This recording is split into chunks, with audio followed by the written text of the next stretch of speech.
Hey everyone, Dave K here with another 5 facts video, this time talking about exercise facts. Let's talk a little bit about how I exercise and how you can build exercise into your day-to-day routine in order to be where you want to be. Let's do it.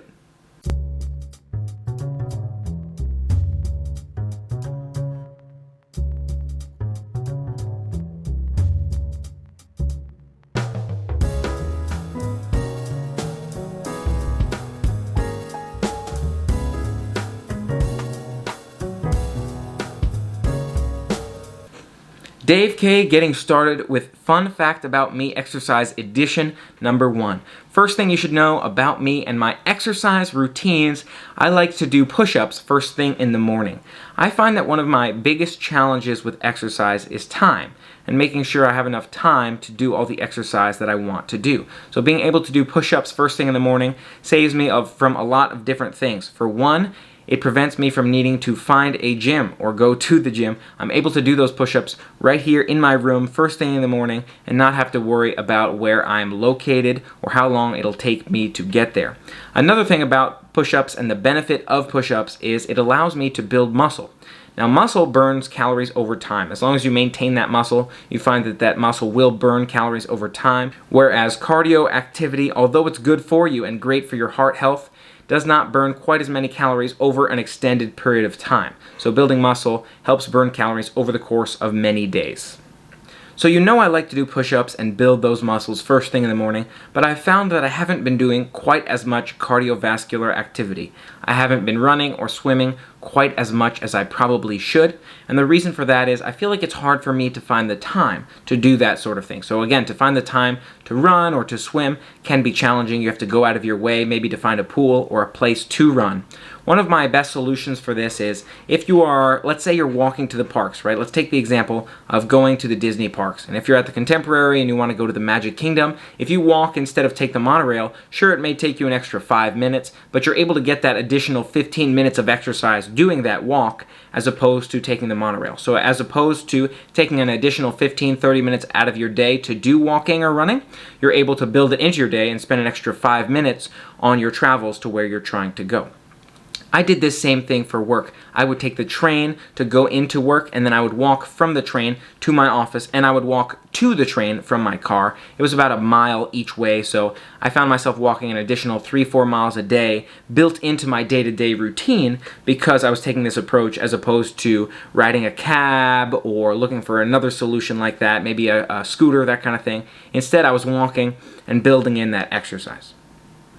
Another great way I build exercise into my day-to-day routine is to take the stairs. If you find there's an opportunity at work, whether it's to take the elevator or take the stairs up to your floor, let's say you work on the 3rd floor, if you choose to take the stairs every day, and especially if you go out for lunch and find yourself walking up to your floor several times a day, this can be really, really good for your health. This builds muscle as well as that cardiovascular strength.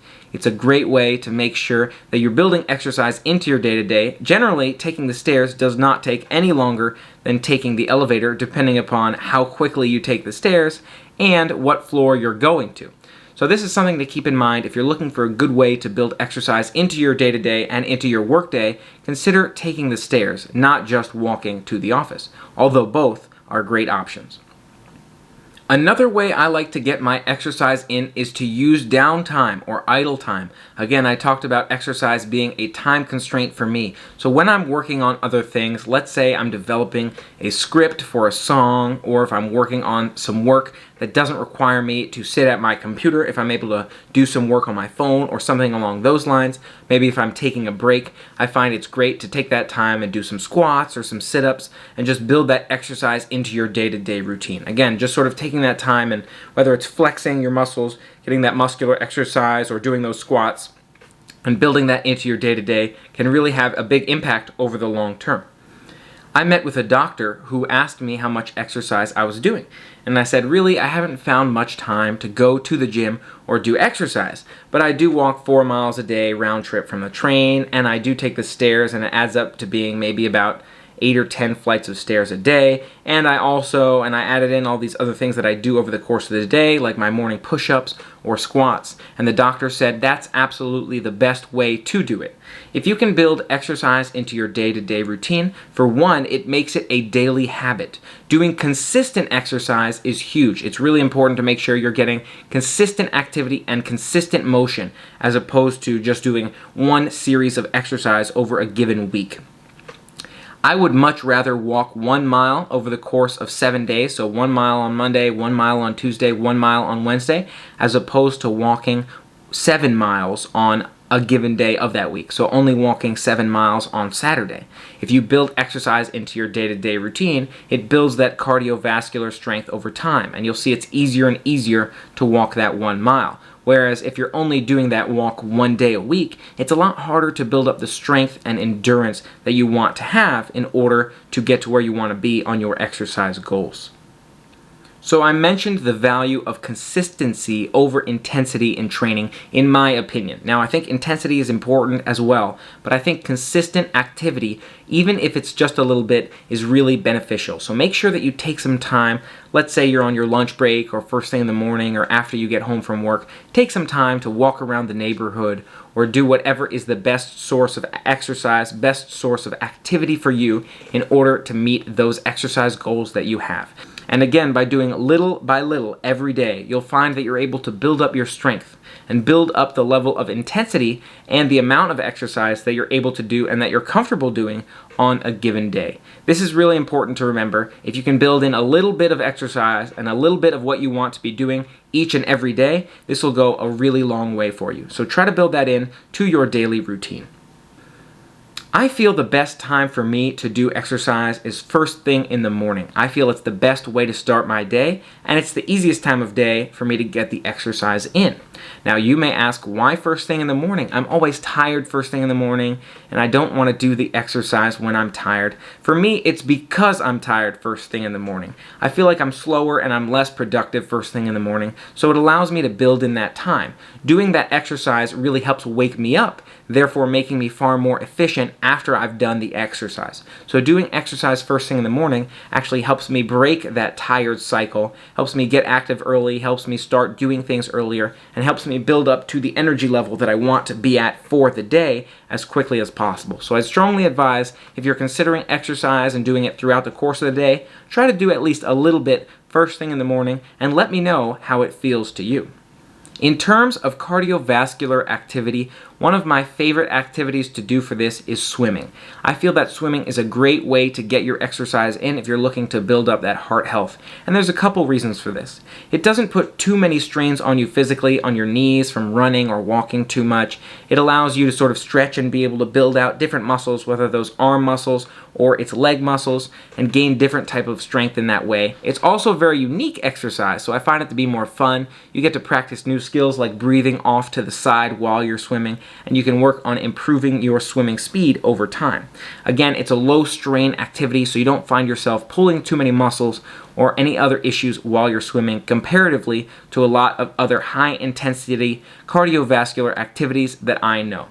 One thing to watch out for when you're swimming is your rotator cuffs. It is very easy to overextend your rotator cuffs, especially if you're swimming too much in a given moment or in a given sitting. It can be a very intense exercise. It's a great way to build muscle, but make sure that you're swimming at a reasonable amount for you in a given day. It does take some time to build up to the level of swimming that you may want to be at. I find that body weight exercises are very beneficial as well. I really like to do push-ups, sit-ups, squats, and those sorts of exercises. For one, because I can do them in the convenience of my own room, and also because it's a great way for me to build up my own strength and for me to be able to gauge how much I'm able to move and control myself. To be able to have that flexibility and to understand the ability that I have to move myself, like to do pull-ups or to do push-ups, to me is really valuable. It makes me understand and have a better picture of if I were in a certain situation where I needed to, let's say, pull myself up from a cliff or something along those lines.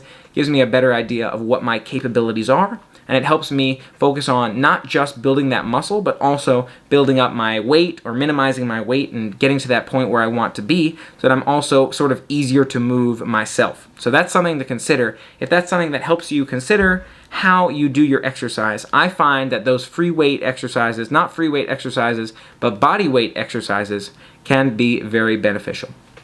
What do you do for exercise? What do you think is the best way to go? Do you think that these tips are helpful, or is there something else you'd like to hear more about? Let me know in the comments below. Thank you so much for being a part of the fun with me. I'm glad to share these adventures with you, and I hope you enjoy them. For more fun, family-friendly adventures, activities, exercise and health talks, chats, food, and more, make sure you hit that subscribe button and ring the bell to stay informed. Until next time, play on. Whereas cardiovascular... So you know I like to do that push-ups.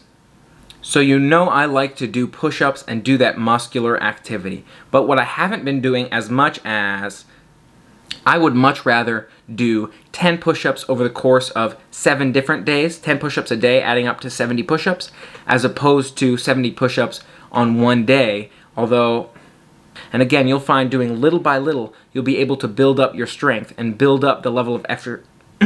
You may ask, why do I exercise first thing in the morning? One reason for this is I feel it's best for me to exercise first thing in the morning. That's the best way for me to get my day started, and it's the best. I find that body weight exercises